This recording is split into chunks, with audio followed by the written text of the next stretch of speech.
श्री कृष्ण शरणम मम। तुलसी श्याम, आज हमारे जीवन का अहोभाग्य, हम आज रात 12 बजे 6 तारीख होगी तो हम 62 साल के हो जाएंगे।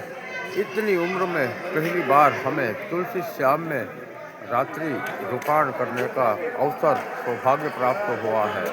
कृष्ण कन्हैया लाल की जय।